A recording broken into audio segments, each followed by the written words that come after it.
anni, che si occupa di abbigliamento tradizionale, in particolare del suo paese, che già da tempo hai un'attenzione riguardo gli abiti da lutto del tuo paese, perché tu sei il gruppo Tradizioni Popolari, avevi organizzato anni fa un incontro 2014. 2014, con le date bisticcio non ricordo, un incontro sugli abiti da lutto. Per cui adesso siamo curiosi di sapere da Silano, un centro del Margine, dove Martino si allontana un po' per lavoro, ma lì ritorna e alla sua comunità dedica le attenzioni, anche, come per Giuseppe, ricostruendo, cioè non solo affidandosi come fa Oscar alla mamma che tanto l'aiuta nella ricostruzione delle fogge, però loro si impegnano. Sì, tu hai una scuola, perché ognuno ha la sua specializzazione, quindi hai una fortuna immensa, ricordatelo. Loro hanno la fortuna di avere te, però tu hai la fortuna di avere loro. Martino. Sì, ho la fortuna io invece di avere una vicina di casa, novantenne, arzillissima, che cuce e cuciva già da 75 anni fa circa costumi per il padre, per le donne che ancora tenacemente lo indossavano nei primi anni 40. Un'ottima vicina di casa, avere l'informatrice come vicina di casa, no? Perché ad ogni momento sta dando fuori delle informazioni. Dal punto di vista materiale e anche dal punto di vista delle informazioni. Certo.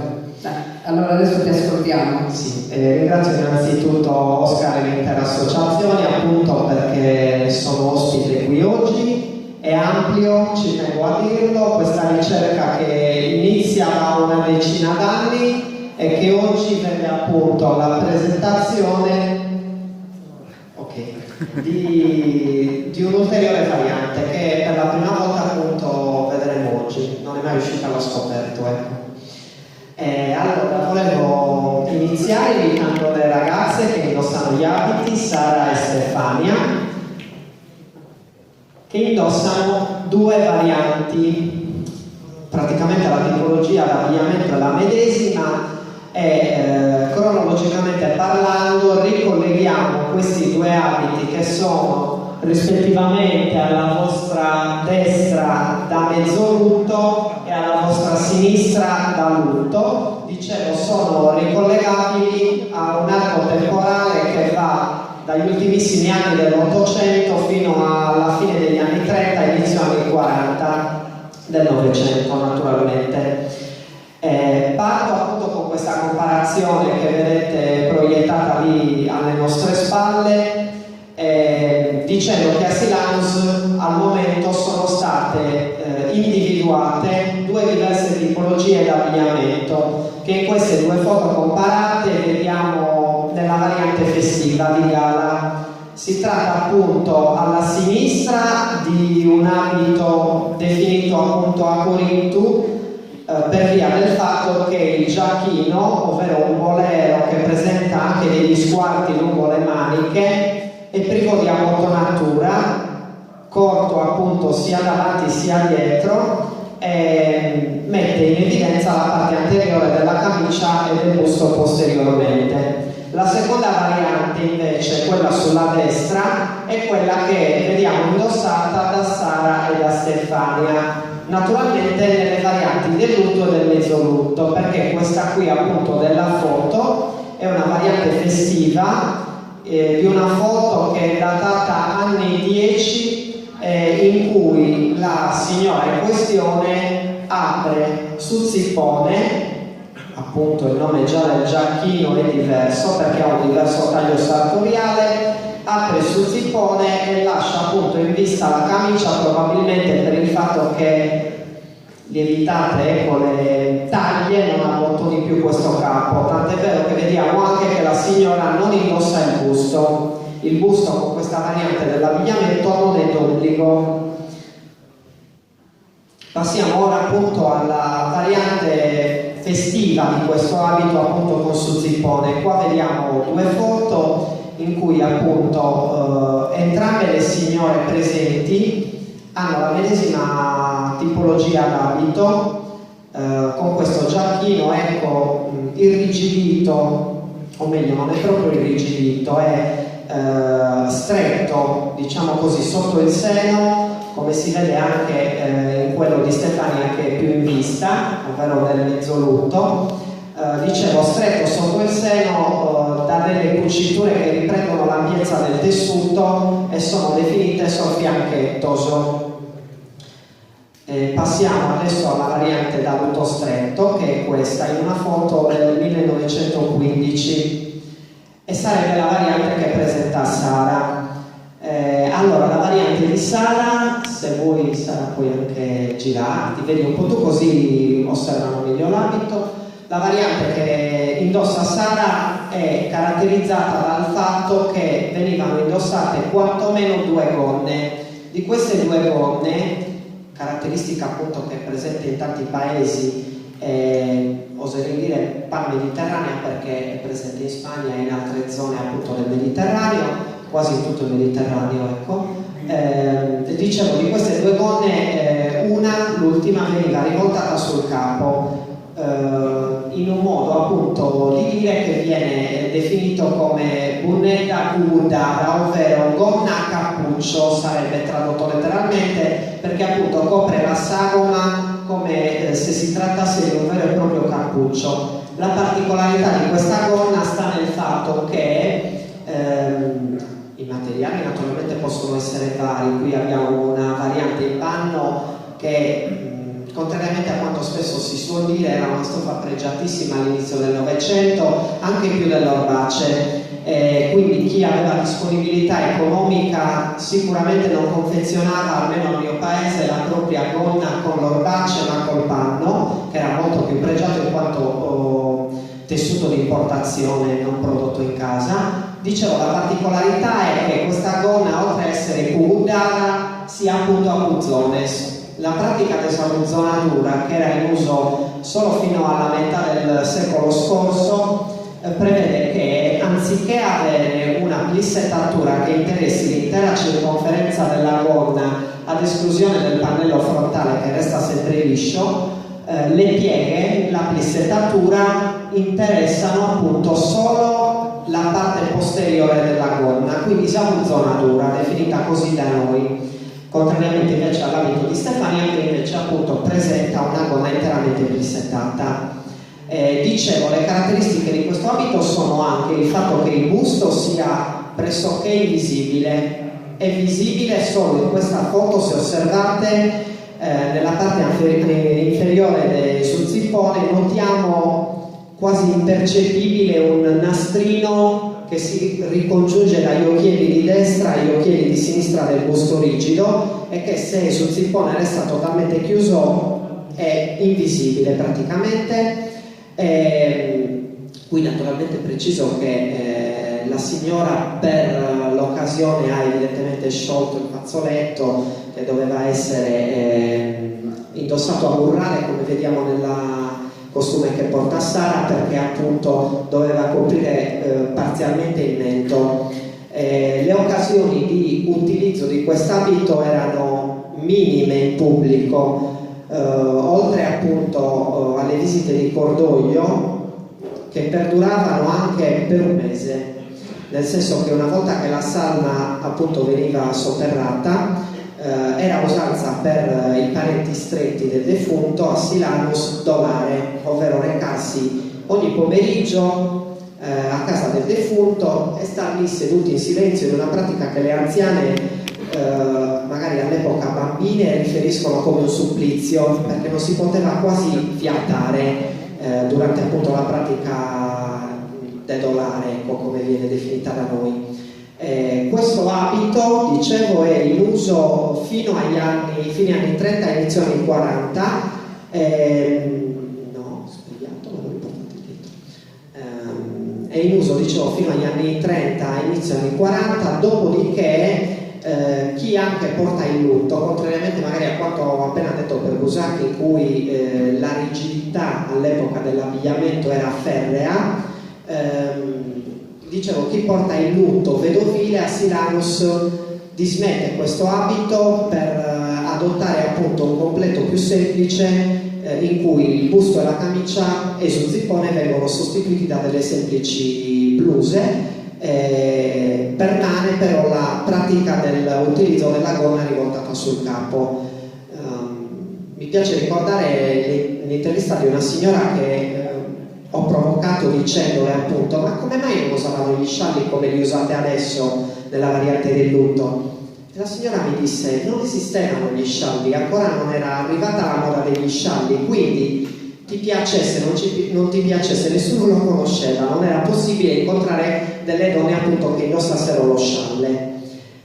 Ultimata, dicevo, la descrizione di questa variante, passerei alla descrizione della variante da mezzolutto che indossa Stefania. Se sarà sì, così osservate. Preciso, visto che Sara sta passando davanti a voi, che la gonna sottostante, la prima delle due gonne, poteva semplicemente essere arricciata senza avere savuzzonatura. L'utilizzo appunto di gonne puzzonadas, ovvero con questa plissettatura nella parte posteriore, prevedeva appunto una spesa non indifferente, perché le gonne erano costituite da 3 o 4 teli di stoffa che quindi appunto erano economicamente importanti, ecco, per quanto riguarda l'acquisto della stessa stoffa.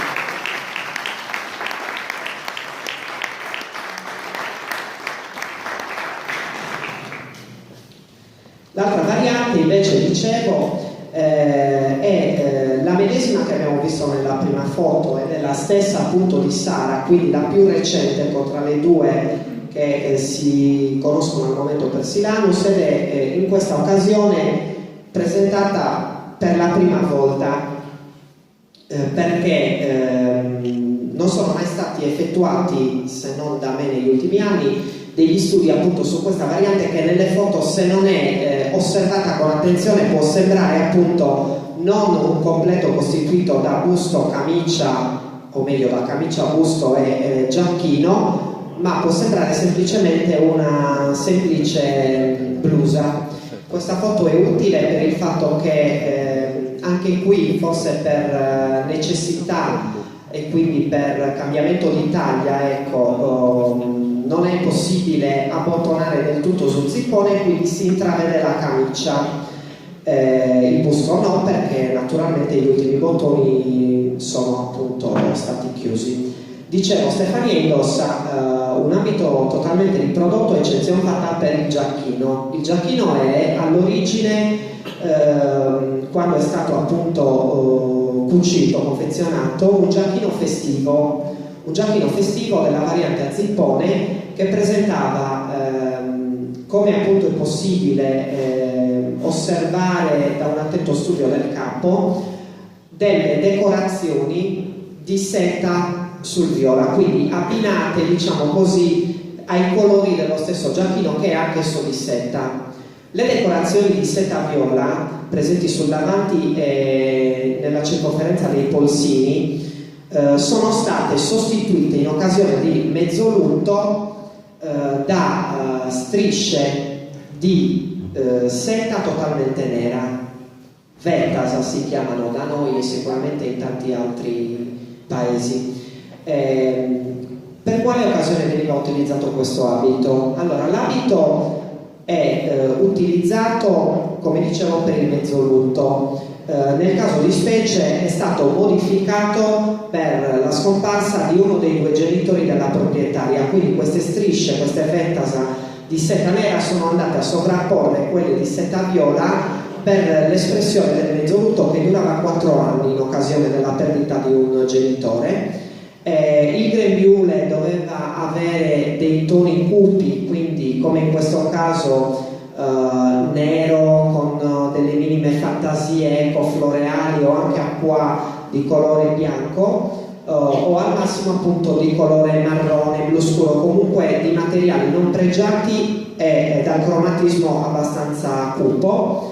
Il fazzoletto doveva essere viola o marrone, nel caso del mezzolutto, e qui ritorna anche l'espressione del mezzolutto in Chida Santa, ovvero durante la settimana santa. Durante i riti della settimana santa, anche se non si era in uno status sociale, diciamo così, di lutto o di mezzolutto, si doveva partecipare alle funzioni a Silanus con dei fazzoletti dai cromatismi smorzati, diciamo così, ovvero dai colori sul viola o sul marrone. Non era possibile, ecco, sfoggiare con dei fazzoletti festivi, ricamati o comunque colorati, ecco, di colori sgargianti. Qui abbiamo ad esempio un corteo funebre del 1934 che per precisare il corteo funebre di un garibaldino, quindi all'epoca destò, ecco, grande clamore la cosa, c'era anche la banda musicale, ecco. Vediamo alla vostra destra una delle foto più recenti che presenta appunto la rito a zippone. In questo caso, trattandosi appunto di un funerale, il fazzoletto utilizzato è, come si vede dalla foto, scuro, lì magari è un pochino buia la foto e non si vede, però la sagoma, ecco, la figura sulla destra con un giacchino chiaro, indossa un fazzoletto scuro proprio appunto perché come a Silanus, a Busacchi e in tutti gli altri paesi, anche in occasioni quali appunto funerali di semplici conoscenti, ecco, non era possibile utilizzare un abbigliamento da gala. Qui ho voluto porre a paragone, diciamo così, due fazzoletti che sono il primo alla sinistra, un originale di fine 800 che la proprietaria non sposata utilizzò quale appunto fazzoletto della santa, diceva lei, o comunque da mezzolutto.